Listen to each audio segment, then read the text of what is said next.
Well, welcome again. We are in lesson 3 of biblical church planting, and today we're going to be discussing overseeing a mission work. So let's open up with prayer. Heavenly Father, thank you for the opportunity to gather this way, the technology that is available to us. We pray that you'd help us in considering the work of planting of new churches. And in today's section, we want to talk about the overseeing of a mission work. And we pray for wisdom and grace in Jesus' name. Amen. Okay, then. Well, Amen. we are, as I had mentioned, beginning the third lesson on biblical church planting. And let's go ahead and share a screen.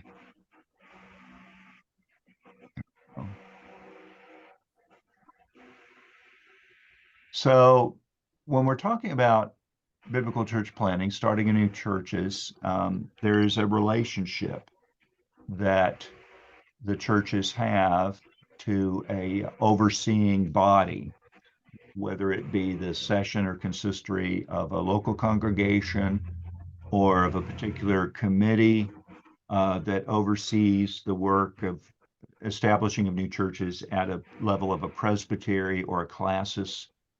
And the work of overseeing a new mission work requires men who are who understand the nature of the work, the particular challenges and matters that need to be especially um, uh, examined and careful management of the beginning of a new church. And with regards to the nature of mission work, young churches are different from mature ones, just as young children are different from adults. The Apostle Paul recognized this fact to the young churches in Galatia. He addressed a simple and chiding message, kind of disciplining message, kind of like a father might scold his children about the sufficiency of God's grace in salvation. And to the mature church at Rome, he spoke of the depth of the riches of the wisdom and the knowledge of God. And Paul also had special ways of caring for young churches that he helped to establish. He loved to visit them. And when he couldn't go himself, he sent trusted men to do the work of encouraging and directing these young works. He would routinely receive reports about people and circumstances within those churches. And there's active coaching that goes on to the various churches and encouraging them in their work and development. And so considering these unique characteristics that set mission works apart from mature congregations are things that need to be understood. You cannot impose on a mission work, a young mission church gathering. You can't have the same expectations. They're still in development. So as they are still maturing, for instance, they're in infancy, just beginning. Paul speaks very lovingly to the people of the first churches that he helped plant in the region of Galatia. He says, "My little children, for whom I labor in birth again until Christ is formed in you." So before Christ has been fully formed in them, in the early days of the new church, the people of a mission work often would make poor decisions. They would lack wisdom and unity. And so they tend to more take up sides. Oh, I'm of this or I'm of that and so forth. And they're also, because they're not as mature in the faith, they are more prone to error in doctrine and not as discerning as to, no, this is biblical, this is not biblical. And so that's not necessarily to their shame. It's just that they are not as wise at this point. They're not as mature in the faith. And it may mean you're looking at a maturing process that takes place. But it helps to explain why the parent body should not go, or should go to great lengths to protect the rights of the members of that church.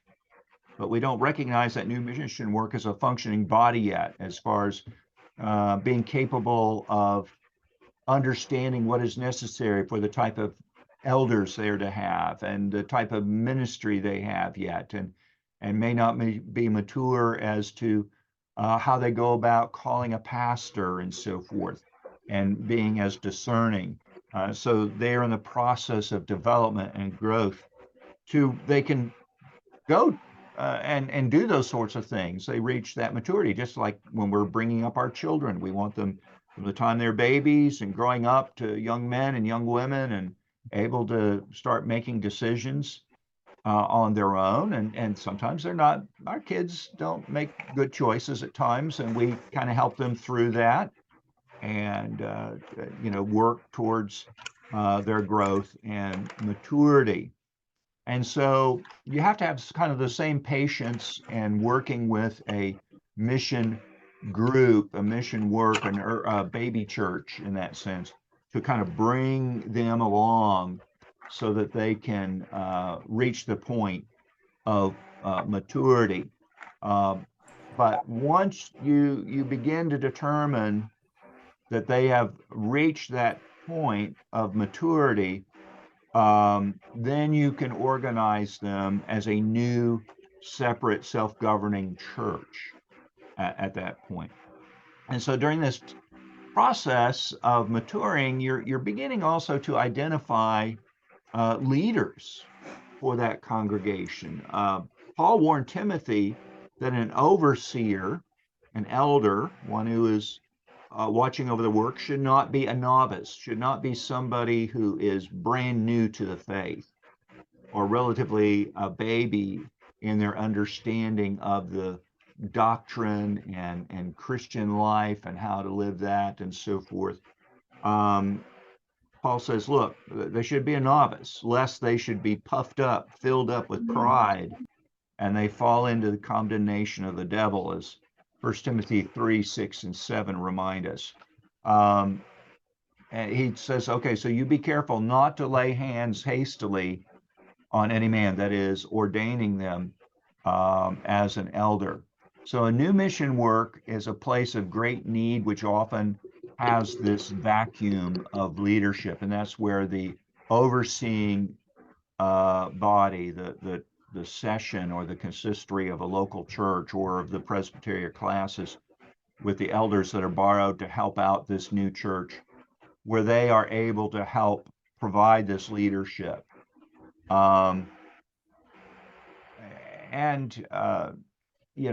Additionally, you might have those who want to become leaders in the church, but they want to become leaders for the wrong reasons. They want to lord this position over others. And interestingly, you'll see that type of personality, they will move over, they tend to gravitate towards newly established churches because they see a vacuum of leadership, and they think, hey, I can step in and I can work with these people and I can shape them the way that I want. You need to protect the church. You need to protect that mission work from those types of men.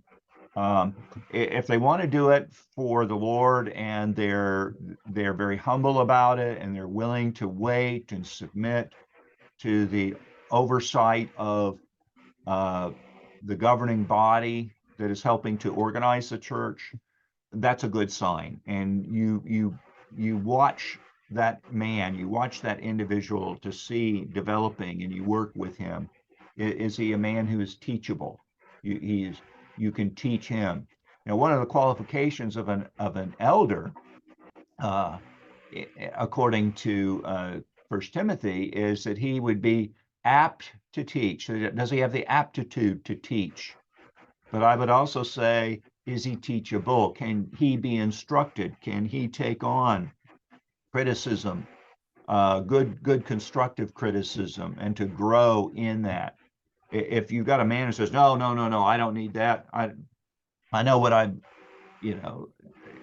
then that would begin to flash, for me, red lights. In our culture, red lights is danger warning, that there may be something with this man that is not biblical. And I'd want to be careful as far as involving him in any leadership position. You also have, because of this work being relatively new, resources are still being developed. The small size of the group, the fact that many have not yet been challenged with the blessing and the importance of regular Christian giving, of tithing, often means that the finances of the group are not sufficient to maintain the entire ministry of the group as yet. In addition, many of the core group members have not been trained to teach or to serve in even the most basic ministries of the church as yet. And so it's a work in progress.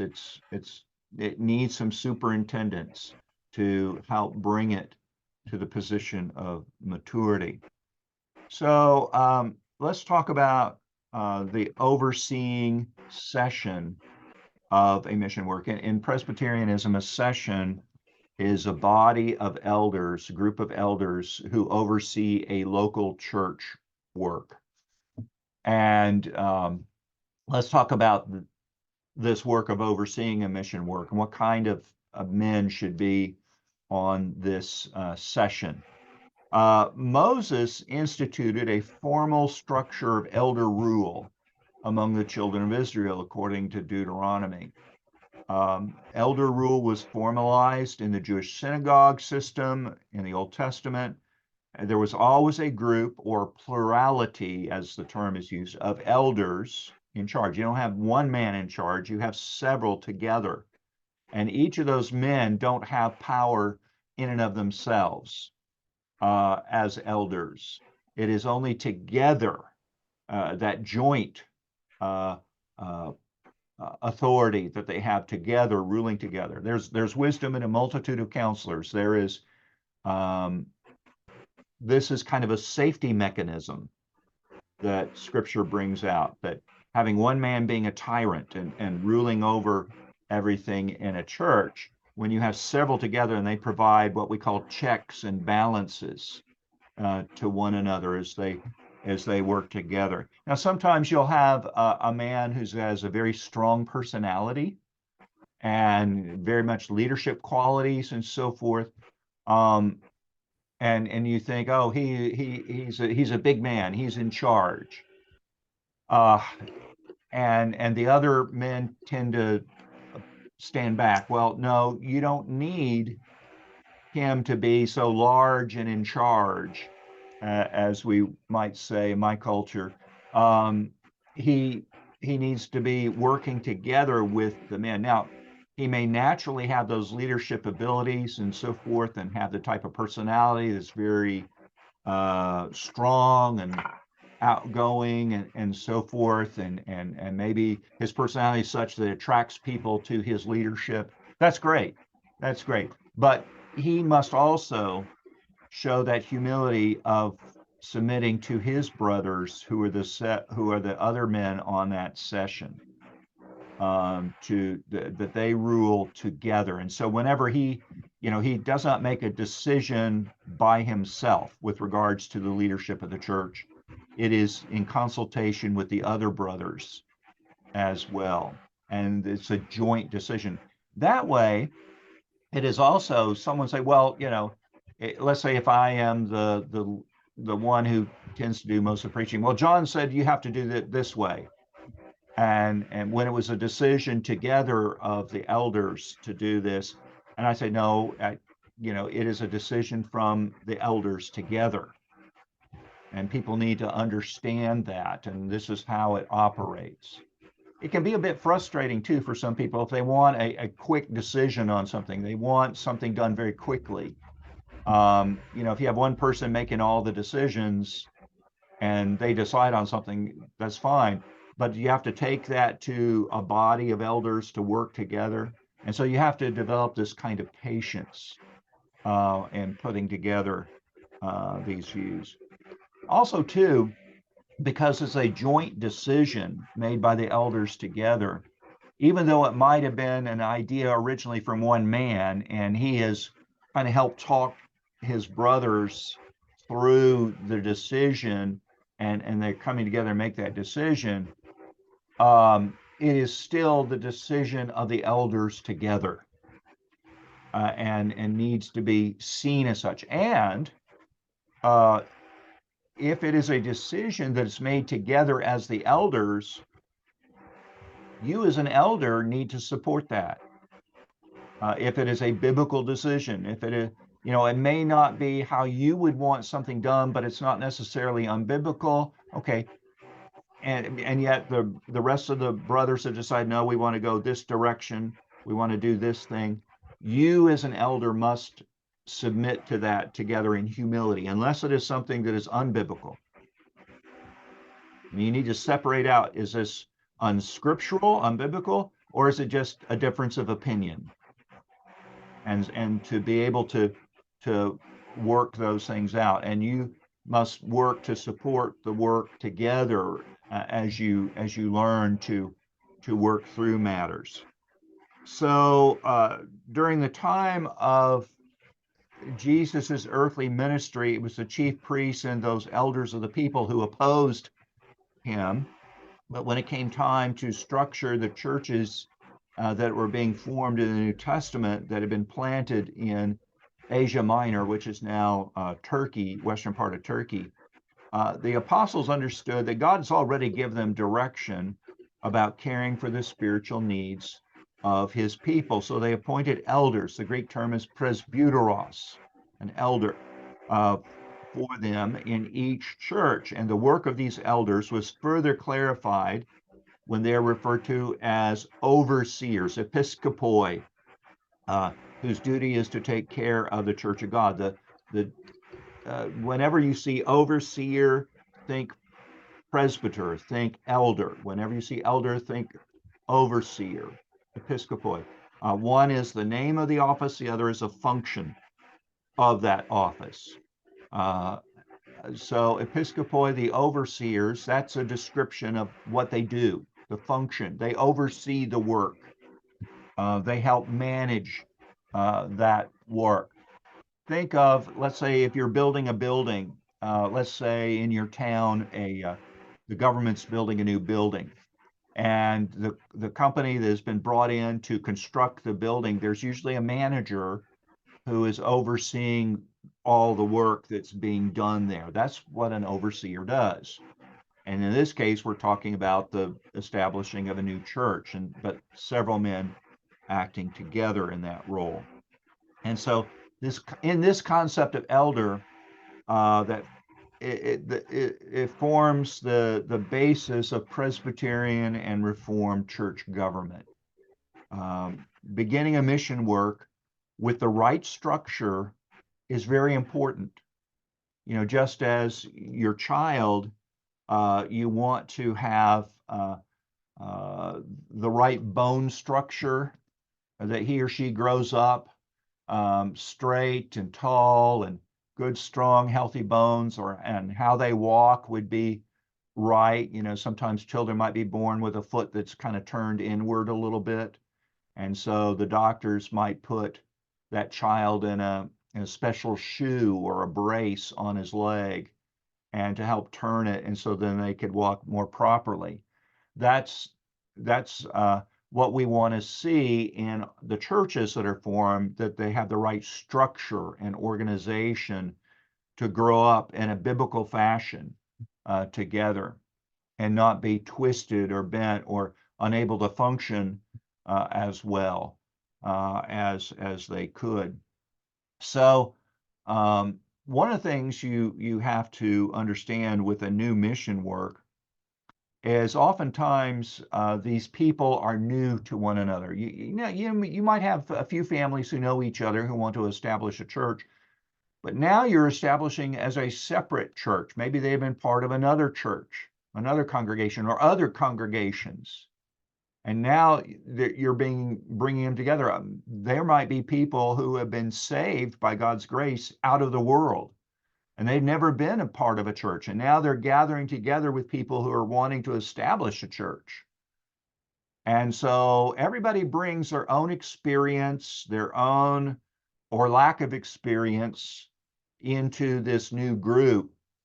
And people are still getting to know each other and to trust one another and to learn to work together and so forth, and to mutually submit their ideas and attitudes to the scriptures.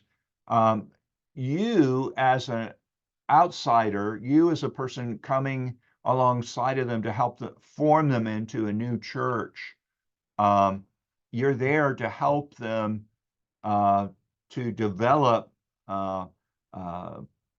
biblical problem solving skills. How do you address a problem? How do you deal with a disagreement biblically? How do you go about doing that? You got to train people how to do, how to disagree and yet still come together with the work. And that requires a good bit of wisdom and working together with people. And you're providing wise counsel to them on individual matters and matters together as a congregation, because they lack amongst themselves godly and mature leaders. Now, the goal is to eventually, in God's providence, those men be raised up in that group, but it's going to take a while until that is accomplished. Also, as well, something else to consider is because you're starting a new congregation, and it may be so totally different from any other congregation, being Presbyterian and Reformed. You might have charismatic churches, you might have Baptist churches, you might have Catholic churches, you might have cults out there and so forth. But you're Presbyterian and Reformed, what is that? You're not of their kind out there. Your new congregation you're working with may feel isolated and face serious trouble when internal strife arises. You may have situations where you have close family members who are part of these other groups, and now you're forming a new church. You're turning your back on your family or the tradition that we've been part of. If you're working in areas, if your people are coming to Christ out of the world, out of pagan backgrounds and so forth, you have that as well. You've turned away from the old gods and demons that we worshiped, and now you're worshiping Christ, and all of the struggles that are involved with that. All of us, in our families' histories, have had that particular issue come up. I did not grow up Presbyterian. My family was Methodist. Members of their families were Baptist or in the Churches of Christ or Disciples of Christ or Episcopalian, or and trace back, and we all trace back in our family histories. At some point we were pagans, and worshiping false gods, worshiping idols and demons, and we've been taken out of that. So some cultures you're there and people are just brand new out of that, and others, you're coming out of more established Christian works. But you've got to work with them, but also too, with these new works, trouble is more keenly felt. It's like if you're in a family, a small household, and one person has a virus, pretty soon the virus is going to spread to everybody else in the house. And so in the same way, certain troubles, disagreements and strife within a group, a small group, is more keenly felt. And there's nowhere to hide. If you have a church of maybe 300, 400 people and there's a disagreement, you can, okay, I'm not going to talk to you. I'm going to be part of the other mix. But when the group is 20 people and you don't talk, it's more keenly felt that there's a problem. And you, as an overseer of the work, together, you and your other elders who are helping to oversee that mission work need to be aware of these things and to be able to help them to resolve conflict in a biblical fashion. And so it's going to involve a lot of work, not just from one guy, but many guys together working together to establish the work. The Apostle Paul would take with him many traveling companions on his missionary journey. So it appears that they provide him this initial elder structure to help out these new churches when they're being formed. And then when they reach a certain point in their development, then the congregation selects its own elders, and the guys who are working with that church step back from that. They might visit them from time to time to check on their progress and to encourage them, but those people are now governing themselves locally. They're no longer having to have outside leadership structure given to them. And so it's a good practice that as a parent church or a presbytery or classes should implement. When a new mission work is established, the plans for that work always include how God's newly gathered people are going to be cared for by an overseeing session or consistory. One individual pastor alone providing all the care and wisdom and oversight is not God's design for his church. Now, if that's all you've got, that's all you've got. But the ideal is you have more than one person, more than one man assisting you in that work itself.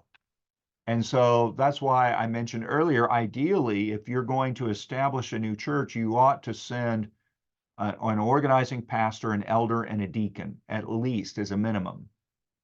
Now, don't write that as an iron law. That's more of a principle, but I think it's wise to have a team go in together, and you are working together to help establish this new church and to bring them up to the point of their own development and self-government.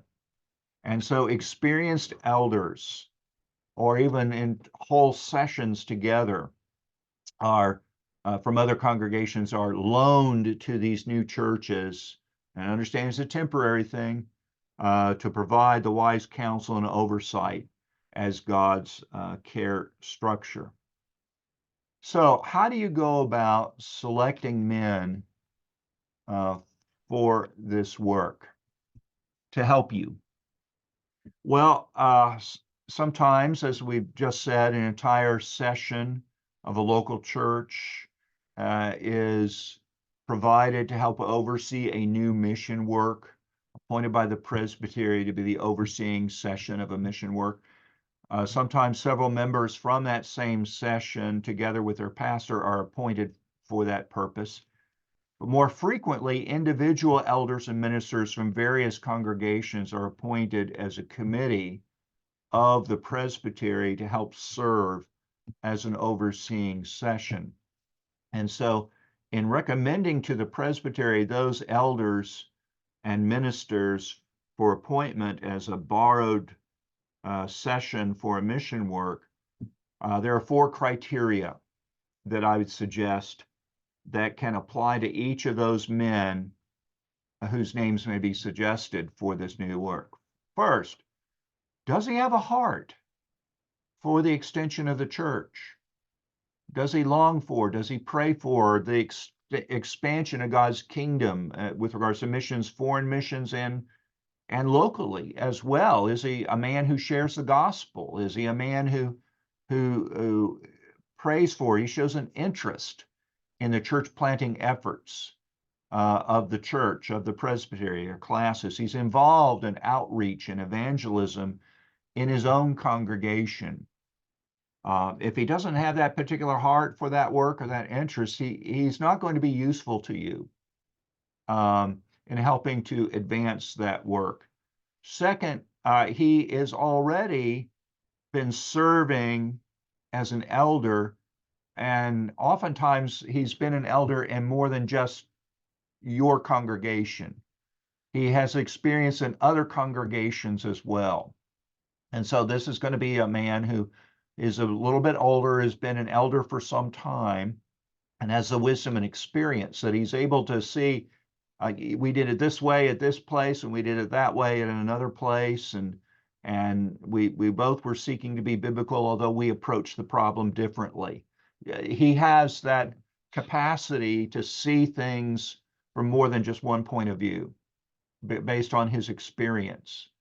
Because if all he has known is that one session he has worked with for 20 years, he may not be as understanding of the needs and necessities of that mission work. Interestingly, sometimes elders who have already worked with mission churches and established them, sometimes they don't want to be involved because it's hard work. And sometimes there are real hassles with that, and the struggles and the strife and so forth, and they don't want to step back into that role again. Other times you have men who are gifted in this way, and so yes, I will serve in that capacity. You just have to sit and talk with the brothers who you want to put together as this team to assist you in that work. But sometimes you will encounter men, oh, I was part of a mission church, and then they might not even been an elder at that point. Yeah, I was part of a mission work, new work started. I don't want to do that again, because it is hard work. It can be quite frustrating at times. You have to be patient. You have to wait on the Lord. You have to do things God's way. You have to work with people to help bring them along in their understanding and so forth. Another thing too, he is able to think conceptually about the church. He's already demonstrated within his own session and in the Presbyterian classes that he's able to understand a situation or solve a problem within the church. He can biblically problem solve, because there are going to be problems with any mission work. Why? Because you're dealing with people. You're dealing with the opposition of the evil one. You're dealing with the culture. You're dealing with all kinds of providential things as well, concerning the mix of the people that are coming to you. And each work is unique. And this elder needs to be able to look at a situation and figure out how best to work with the other brothers to bring a solution that is pleasing to the Lord in that. So he should know how to solve problems biblically. And you and I are not going to have in our previous experience encountered every single situation that you're going to encounter in church planting. You're going to have some things that are unique, or challenges you've not faced before. How do you deal with them? Are you a man who commits himself to prayer and wisdom and discussion and thinking through this and addressing the issue biblically? Can you quickly identify where there might be problems? Back in the Second World War, my grandfather, my mother's father, had been in the United States Navy in the First World War as an officer, but he was too old to serve in World War II. But he worked during the wartime. He trained as an air raid warden, and what they would do, they would show him pictures of various airplanes. He was in Detroit, Michigan, in the northern part of the United States. In Detroit, they would build a lot of automobiles. The big automobile factories were there, and they were converted over to build bombing planes and tanks and all kinds of equipment for the military. And they were afraid that the Germans were going to develop bombers that could fly over the North Pole and drop bombs on Detroit. And so he was trained to be able to look at pictures of aircraft that were American and that were Canadian, because they were right next to Canada, and England, and what the Germans had, just in case. And so to quickly identify the shape of these things and be able to react accordingly. You look at something, oh, no, that's an American plane. Oh, no, that's a Canadian. Oh, wait a minute, that plane's, I've not seen that shape before. It looks like something the Germans would have, and then you would report that. So, you're the elder you have and should want to have working with you on this overseeing session needs to be a man who can identify a problem and then address that. He can spot something, and maybe somebody with an error in doctrine or a particular behavior that can cause trouble and that needs to be biblically addressed, counseled, and addressed in that way. So he will have that particular experience, even though he has not seen it before in his own experience. He can identify this will be a problem, and then he is able to, okay, let's work on addressing this particular problem. The fourth thing, does he have a servant's heart? Much time and energy is going to be required for this work. And his family needs to be understanding of it. His church needs to be understanding of it, because he's an elder in this church over here, his home church, but he's also now on loan to this other group over there. And there needs to be some understanding and patience with him. He's going to have to understand this is going to require a good bit of my time and energy. This is not something I show up once a month to kind of check in for an hour and look at this and move on and do something else. This is something that he needs to be available for. He will usually maintain his oversight responsibilities back in his home congregation and take on even greater ones with the new mission work. And at times, the new mission work may demand more time and energy from him than the established work itself. And the other elders and the established work need to help step in to cover for that brother who is now with the new mission work. And there needs to be a willingness to work together in that way. And so some understanding of this work. Unless this man has demonstrated a sacrificial servant attitude in his home church and giving oversight there and the responsibilities, his service as a borrowed elder with the new mission work is usually not going to be effective.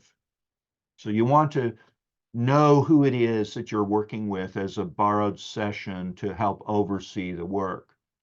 So if you're establishing a new church and you're gathering together men to assist you in the oversight and governance of this new work and encouraging it, these are the kinds of qualities that you need to see in these men.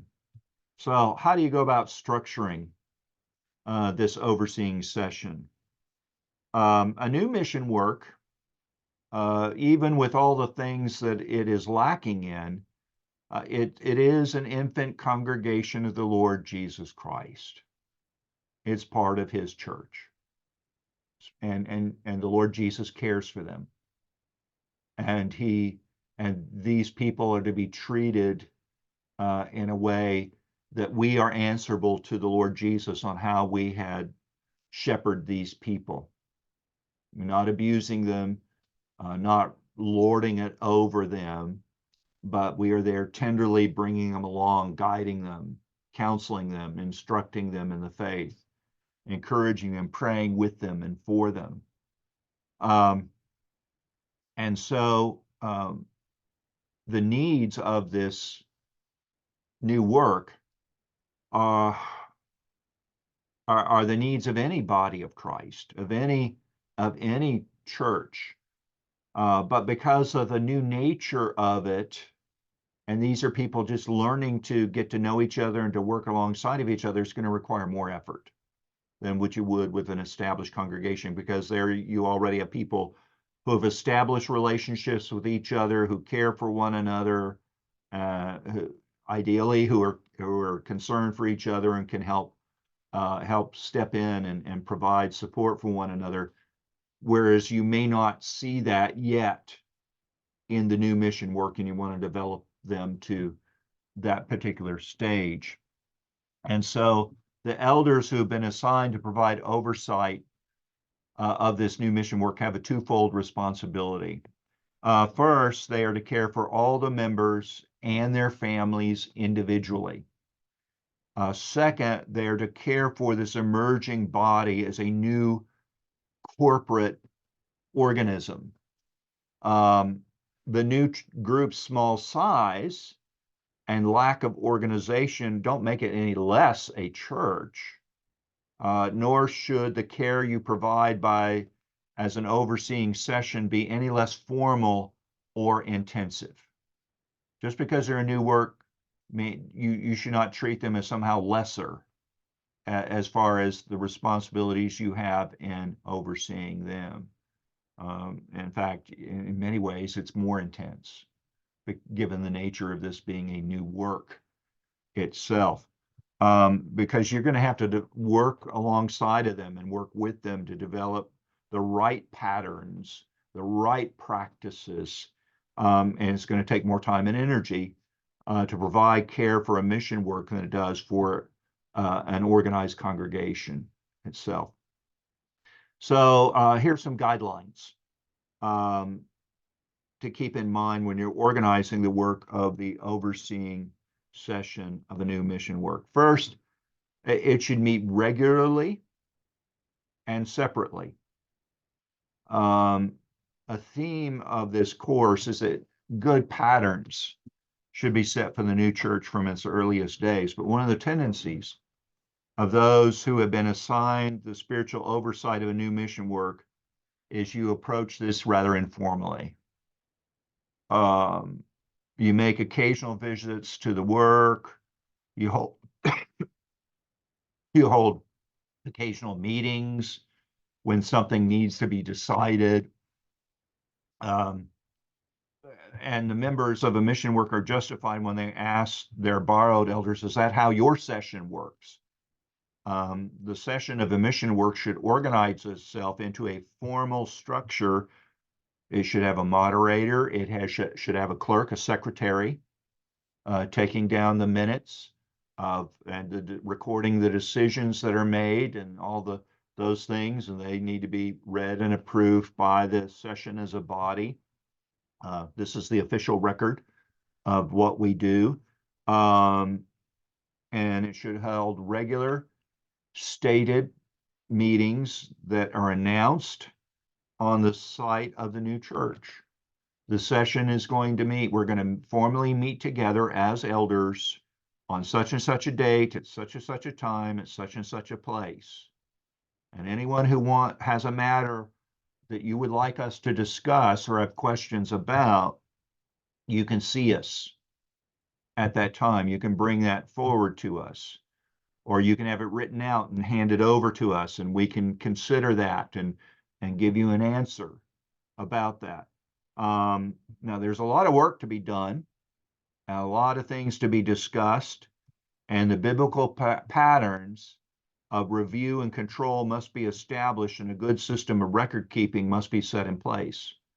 Also, too, the actions that this organizing session or consistory is going to take, you must be responsible to the higher body, to your home session, to the presbytery or classes, and submit those minutes for review and so forth, just as an ordinary session submits its minutes to the presbytery or the classes to the consistory and so forth. That's part of the care and oversight that we have mutually together, that accountability.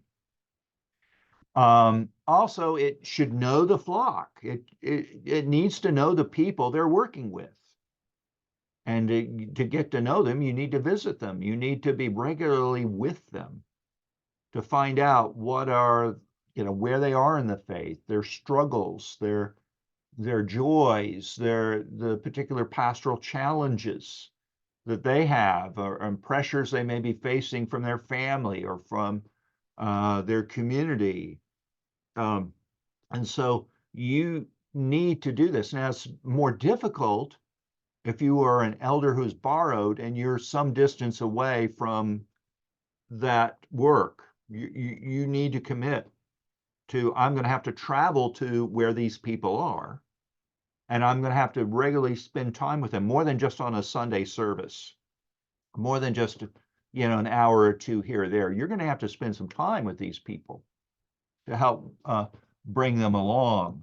And this it's going to be some challenges as you learn at the beginning to get to know these people, to spend time with them. And it's vital that you establish early on regular, intentional visits by the members of the overseeing session on each person in the flock, each person in the congregation. Some churches, they'll say you'll have a visit from the elders once a year, and you should expect this visit. And you sit down and you're not just chit-chatting about social things, but you're, very intentional. Just like if you go see the doctor, you might have a list of the things you want to discuss with the doctor.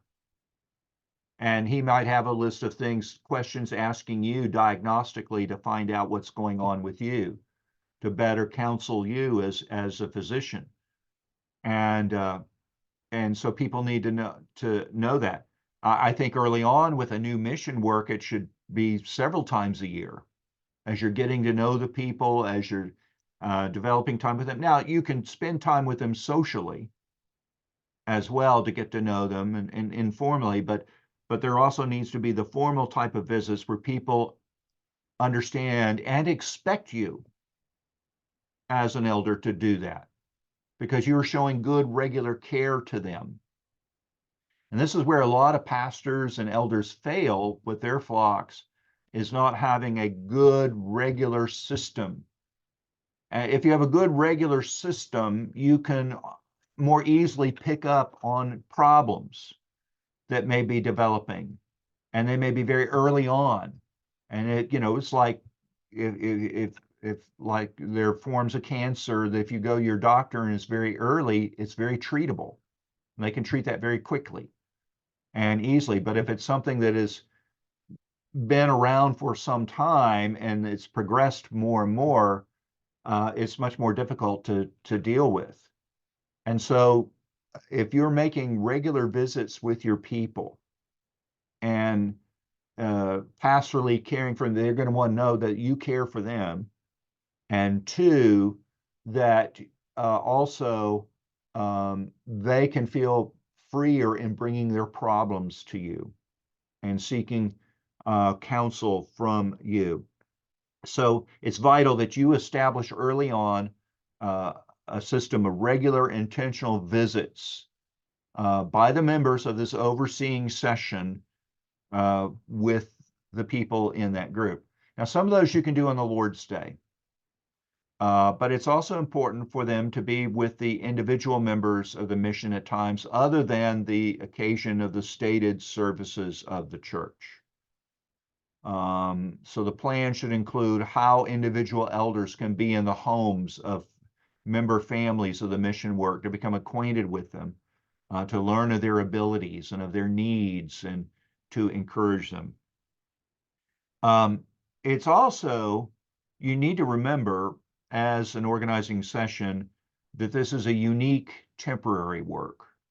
The overseeing session of a mission church has a delicate task. It's one of the things you're doing is you're working yourself out of a job, if you think of it that way, because you're wanting to develop elders in that local church who will take over from you. And you've already established the pattern of what good biblical eldership looks like and feels like and so forth. And they grow into that position and they grow into that responsibility, that you can hand the work over to them and step away when they are able to govern themselves.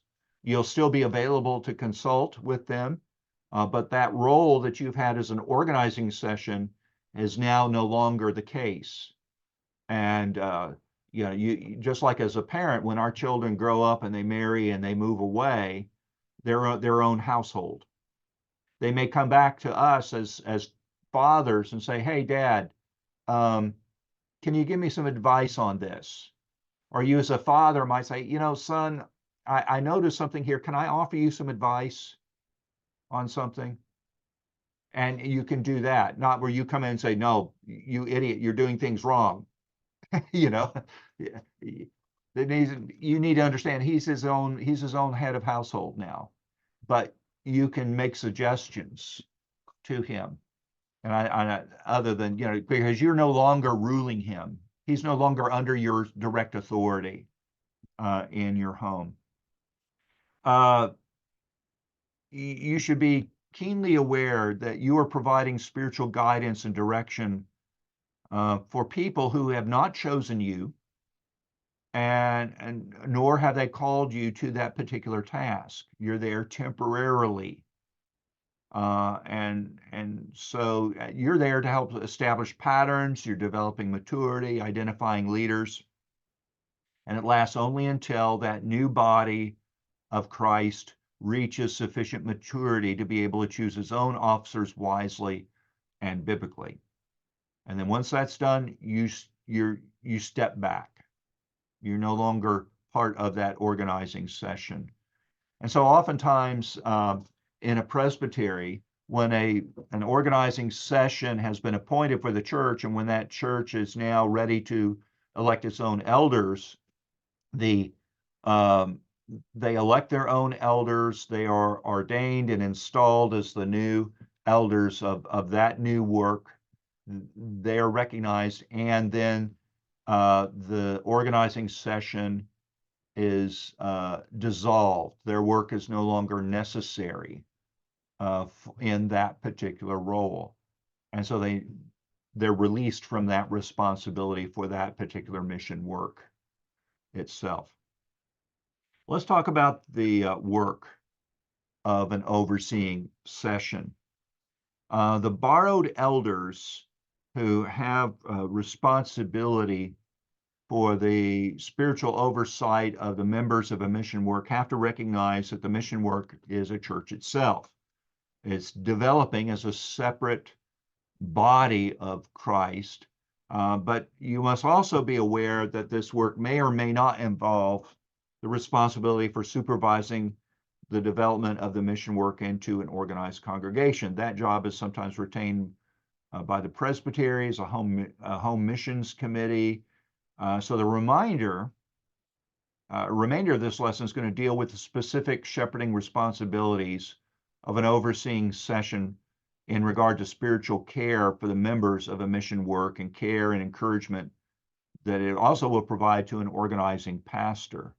And along the way, we're going to note how these responsibilities differ slightly from those of a session of a regularly organized congregation itself. Now, next lesson, God willing, we're going to talk about the organizing pastor. So when I mention an organizing pastor here, understand we're going to develop that more fully in the next lesson. One of the things is you receive new members as an organizing session into that new work. You prepare prospective new members to make their profession of faith in Christ and to become part of the organization, and to they understand their role and responsibilities and are willing and able to accept those responsibilities as they pledge themselves to this new work.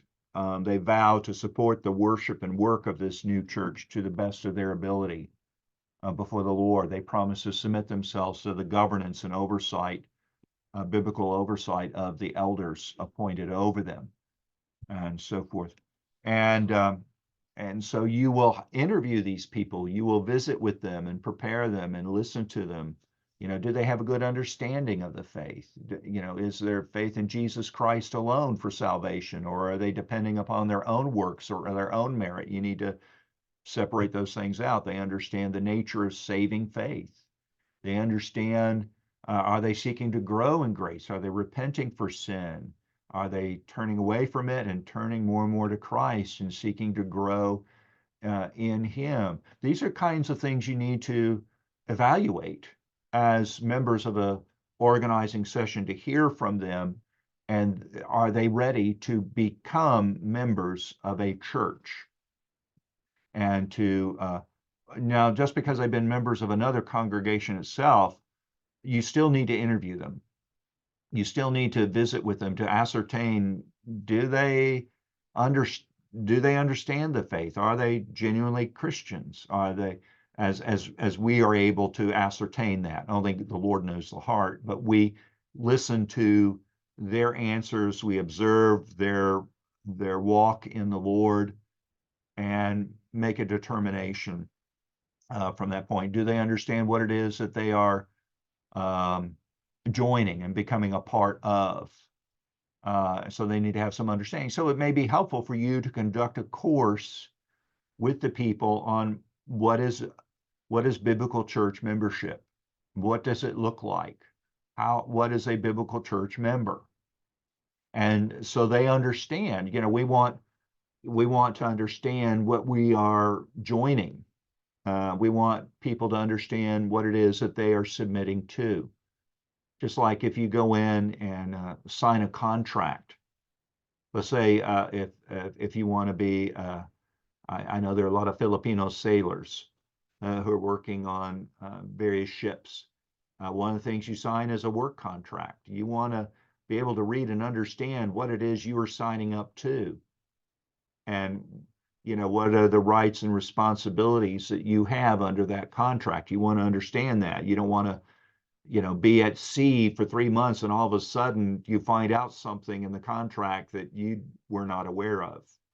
So in the same way, you want people who are part of this mission work, who understand what it is they are joining and the implications of all of that. So it may take a little bit of time to instruct people in that way to make an informed decision.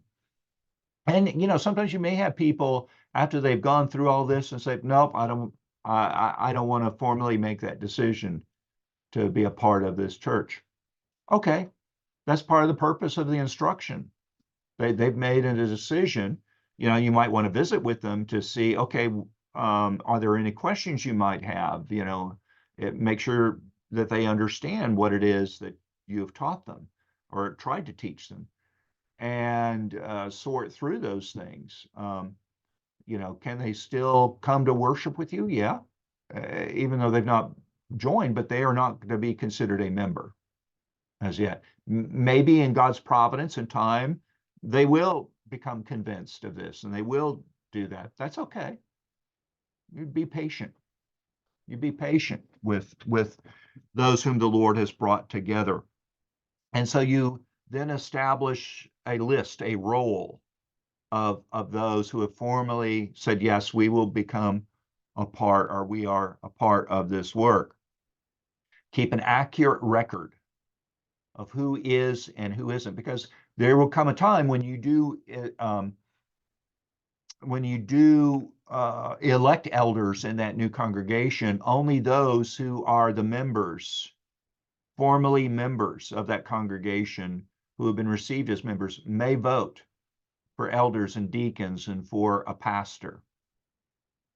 And not just anybody who shows up that Sunday, but those who are on that list, and they alone, because they are formally part of the organization of that new church. You keep that for purposes of also spiritual maturity. You have formal responsibility as an elder towards those people to give them oversight. There may be the situation where you have to exercise biblical church discipline with regards to these people if they are not behaving in a way of repenting of sin and seeking to follow Christ.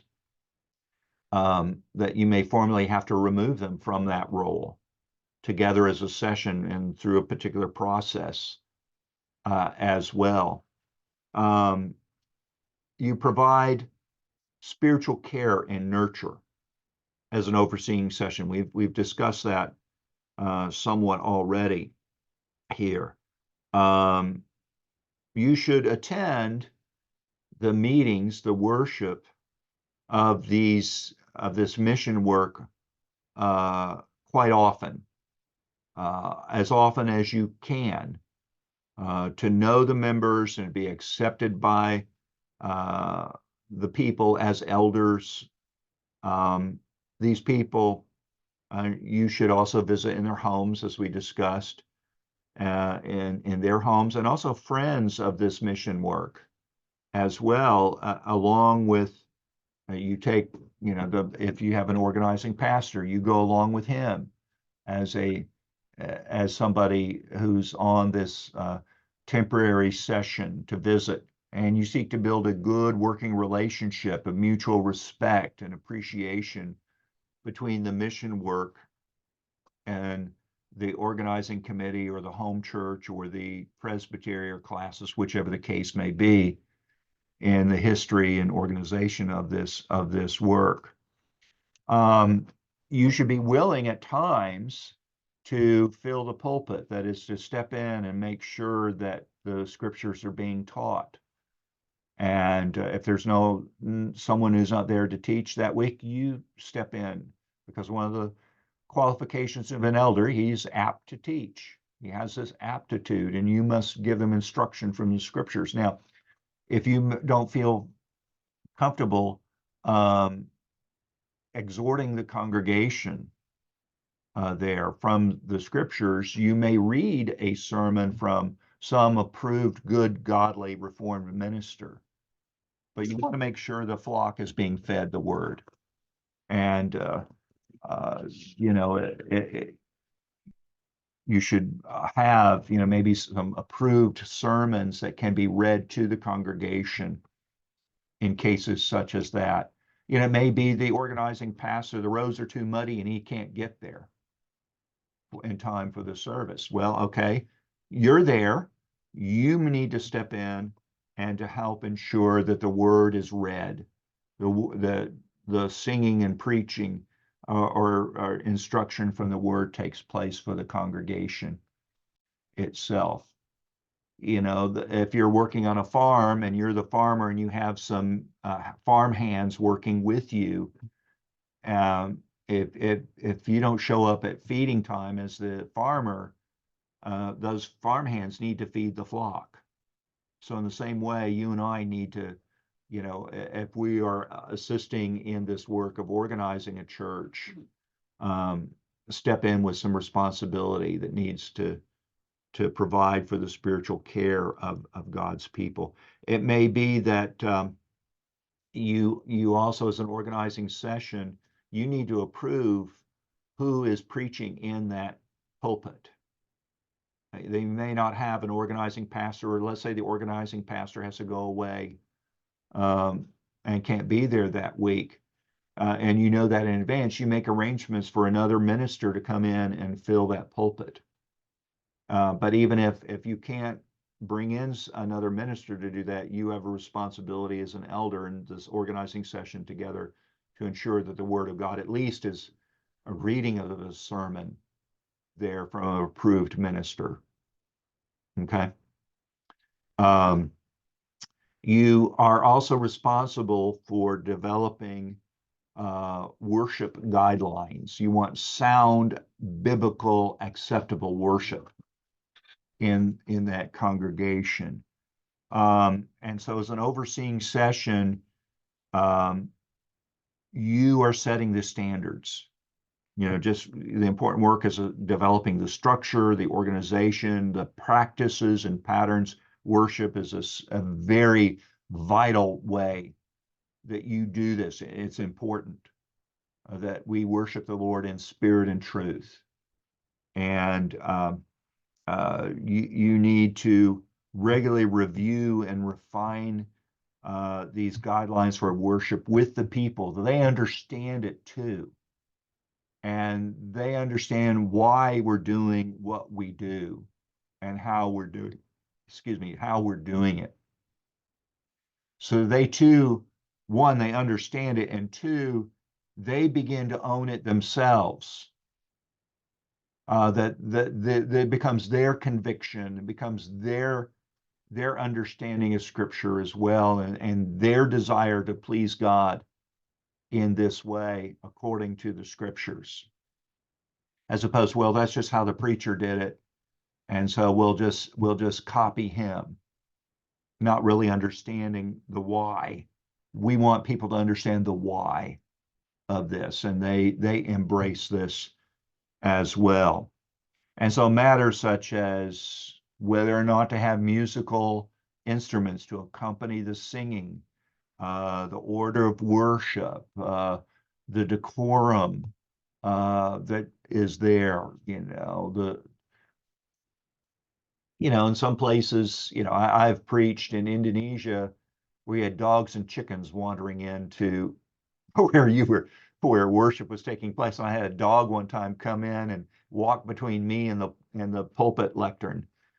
Like, okay, this is different. uh, how do you handle those kinds of things? Is everybody just laughing and joking throughout all the service, or are we, we greet each other and so forth, and we sit and we're attentive there to listen for God's word and so forth.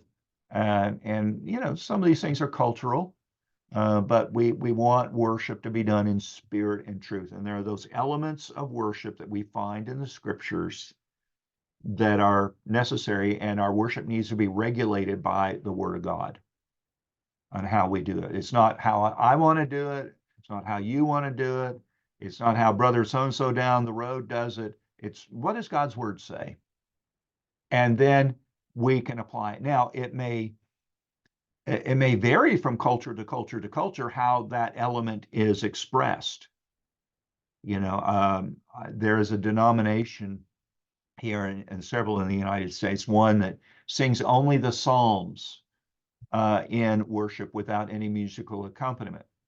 And most of these people are white. They are from their ancestors are from Scotland and Ireland and so forth. And there can be a kind of personality that's very formal and some people regard it as being cold. And there is a congregation in the southern part of the United States that's part of this denomination, and the people in that church are African American. And African American worship is very vibrant and exuberant and so forth. And I asked a friend of mine, who is one of these cold Scottish types, who went to preach there one Lord's Day, how do they sing the Psalms there in Selma? And he said, oh, they sing the Psalms with their own special style. So, yeah, that's okay. That's okay. But the element is there of worship. So we need to be careful that we are not copying, oh, this is how they did it in this place, so we're going to do it the same way this place.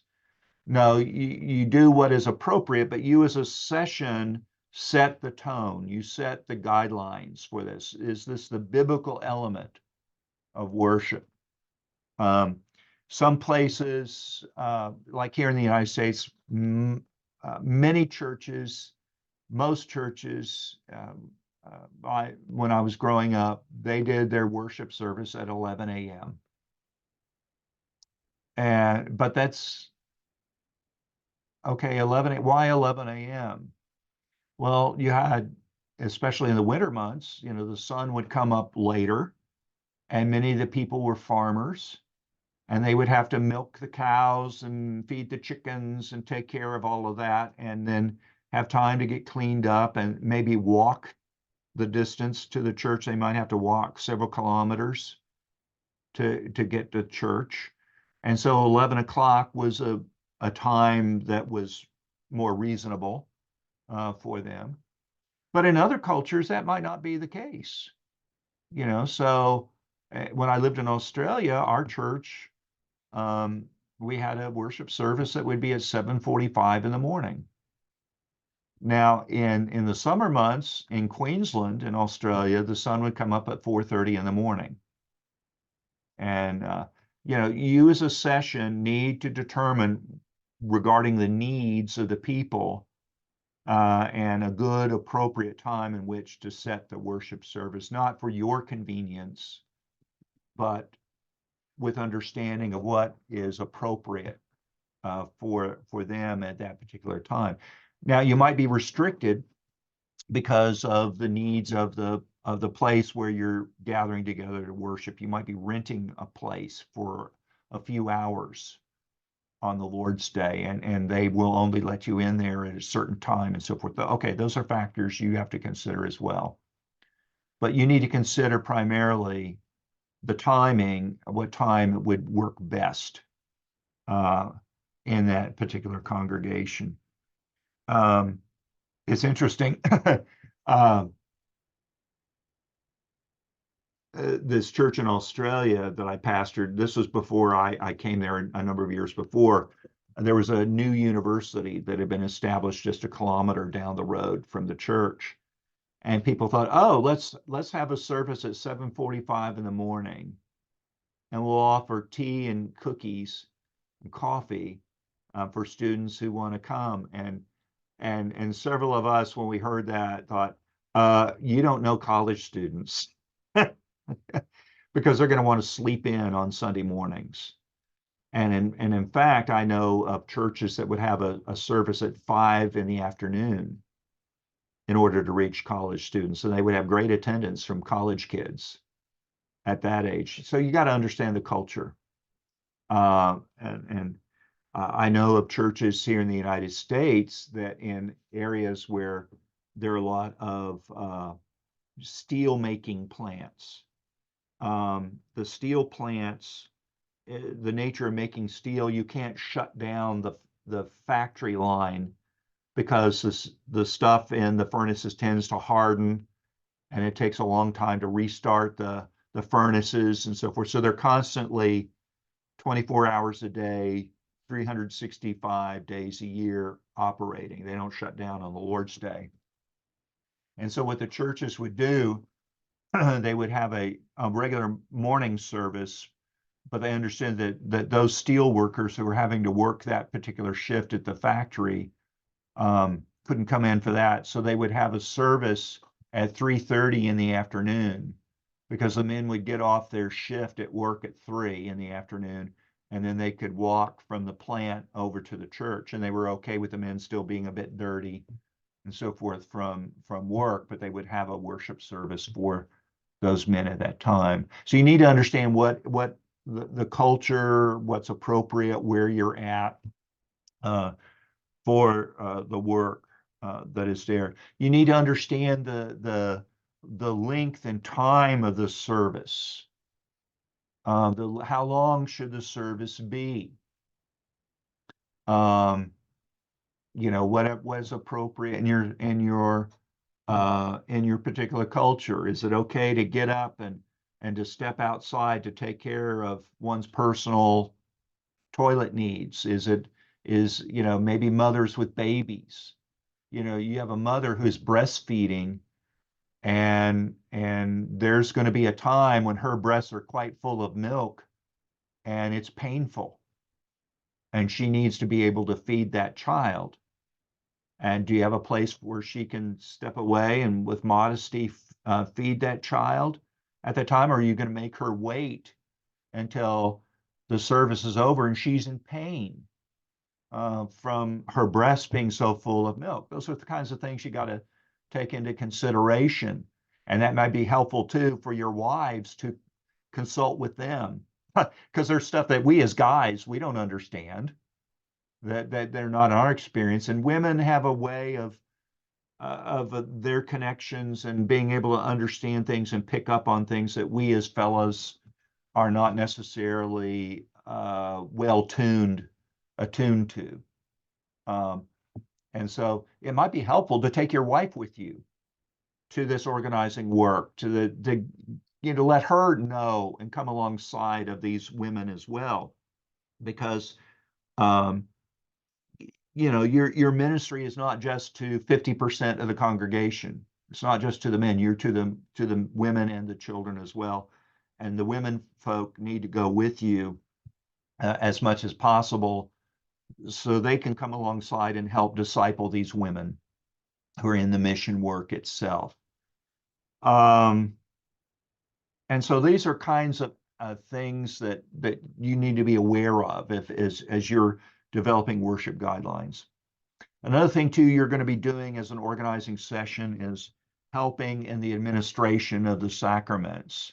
You're going to have, as an overseeing session, you're going to have to develop how frequently is this work going to be observing the Lord's Supper. And people understand and can prepare for those times, and you instruct them on how to prepare to come to the Lord's table. And preparing yourself for communion, how many times a year?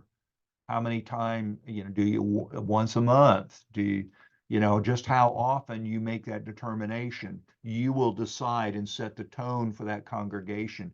Now, sometimes it depends on the availability of a minister to be there.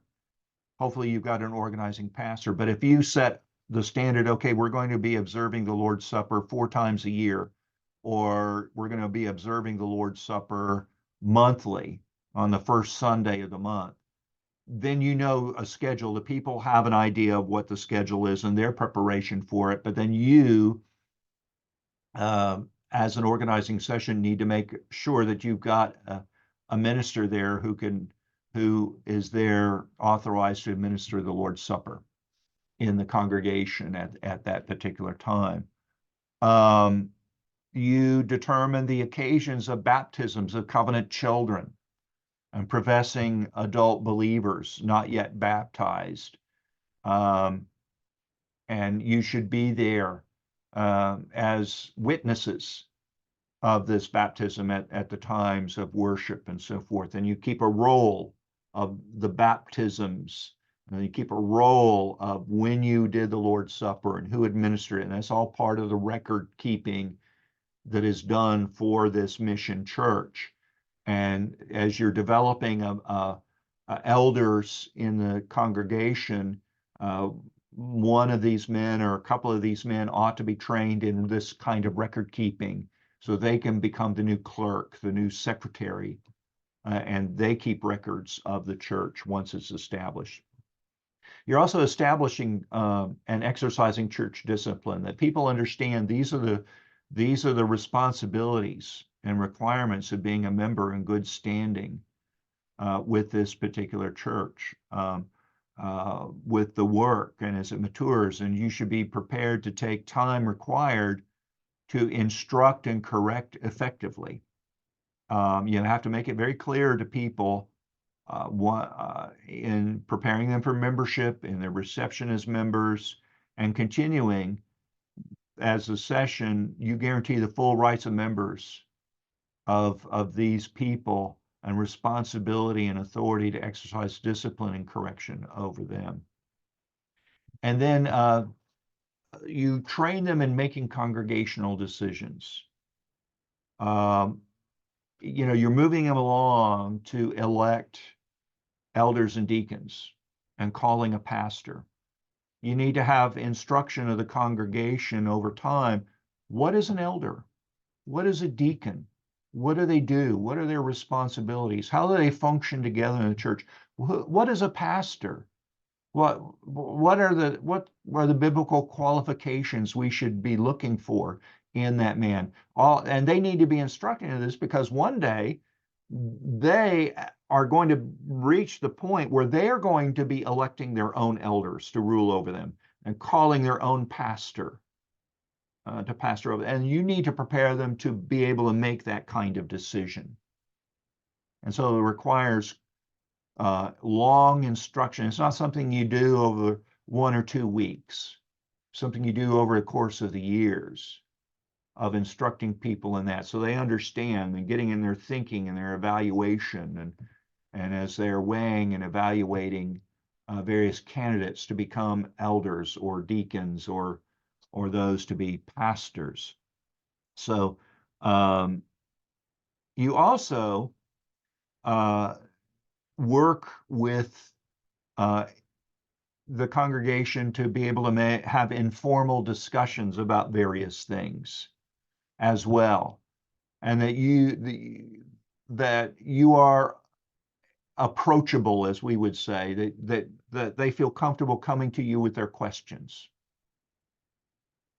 And you, as an elder, need to say, be able to express, to articulate the decisions that have been made by the session, and to express them and defend those things as well. But also, you might have a question that you don't know the answer to, and say, I don't know, but let me check on that for you. And then check on that and get back to them as soon as you can to give them an answer. You're showing respect to them with regards to these questions that they might have. And so it's important that you allow this congregation to get together and develop these things. You're transitioning them to being able to make their own decisions. So these are the things that we have gone over today. This importance of acting formally, but also informally, of intentionally, of establishing the patterns and practices and instructing people on why. Why are we doing it this way? This is what Scripture says. This is how we, if Scripture is our standard for everything, then how does it affect worship? How does it affect we govern church? How does it affect counseling? How does it affect evangelism and outreach? How does it affect how we interact with each other in the life of the church? And you need to establish those patterns very early on, from the very beginning. And they see these people see that you are accountable to the Scriptures as well. Not that you're doing something arbitrarily, but I'm doing it because this is what God's Word says. And this is how I'm instructed by God's Word of how to do this work for God's glory. All right, well, let's take some time. If you have questions for us this morning, try to answer those. And if not, I'll try to find out and get back to you. Just an observation. It's very, the lecture is very helpful. There are helpful insights that are very important for the church planting. One thing that is common in church planting among the tribes, since I come from the tribe, is that there are some instances in which we need to establish a mission work in a holistic manner. Since some of these tribes are people who live through hunting, through primitive lifestyle, and we need to teach them also how to plant, how to raise cattle, how to raise livestock, how to, at least everything that can be taught to them, educating their little ones, reading, alphabet, etc., etc. So I think that also those also are things that should be considered in doing missions. Oh, yes. Yeah. You need to assess the needs of the congregation and the people you're working with. And you may have others coming alongside to assist you in that work of literacy work, teaching people to read and so forth, because you want them to be able to read the Scriptures eventually and understand that. You have people there to help, come alongside and help in healthcare matters or matters of sanitation and hygiene and so forth, of childcare, of matters of agriculture and so forth. I have a good friend of mine, he a missionary in Cambodia, and he's helping in establishing churches and so forth. But his primary training is that as an agricultural advisor, and had worked as such in the United States, advising farmers and cattlemen and so forth. You know, but his primary calling is there as a missionary of the gospel of the Lord Jesus Christ, but he also can assist in these other ways. And that kind of speaks to bivocational pastoring. You might have, you know, I know, Rocky, you have a shop, I believe, and that helps support your ministry itself, but also I think you do a little bit of farming or have done some farming and so forth. And you need to have several different tools in your tool chest, in your toolbox that you can use in going out and pastoring and involving a mission. And that's why it's good to have a team to get together. And you, in addition to the session that is there as a temporary session, that they have skills also that they can assist in the work itself. But yeah, you understand, you try to understand. And, you know, the first congregation I served as a pastor was in a small town that was in a agricultural community. And I had expectations, you know, I'd been ministering in a large city, and the lifestyles of people in the large city were very different from the lifestyles of the people in the small community. And so in the big city, I was accustomed to people showing up on Wednesday nights for prayer meeting. And I had very little attendance on Wednesday nights in my first congregation in the small agricultural community. Well, the reason for it was they were all still working the fields. They still had daylight that they were out working the fields. You know, the saying was you work from can to can't, when you can begin to see outside to when you can no longer see outside, and you're working that. And so my elders were all farmers. And so they were busy out in the fields working. But at other times when that it was more convenient for them, they would show up. They would be there for prayer. And I had to grow in that. You have to understand the community. You have to understand the people and the lifestyle that where you're working with. So if you're working in Davao City or you're working in Manila, it's going to be very different from working in Loreto and working in up in the hills. It's going to be very, very different. Good point, Rocky. Very, very good point. Any other questions? Well, very good. I'm going to close it out. Rocky, would you close us with prayer, please?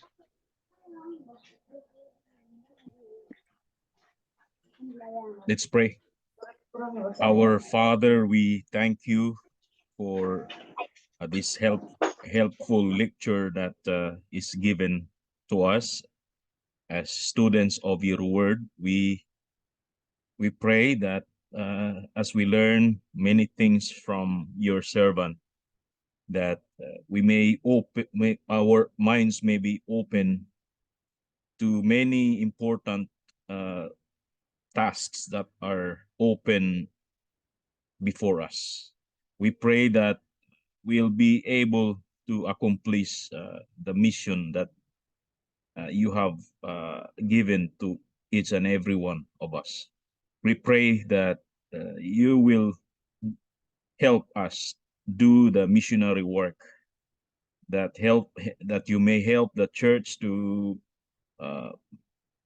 fulfill the task of preaching the gospel to the unreached. And we pray that as people who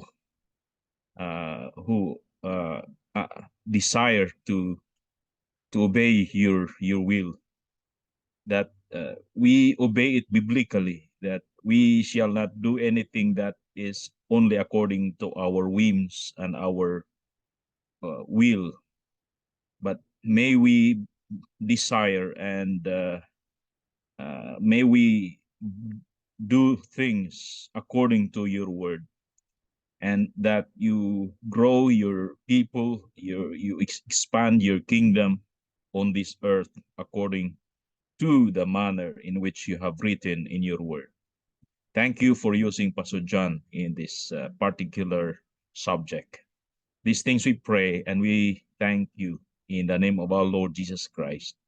Amen. So thank you very much. And Thank you. May God Ah. bless you. God bless everyone.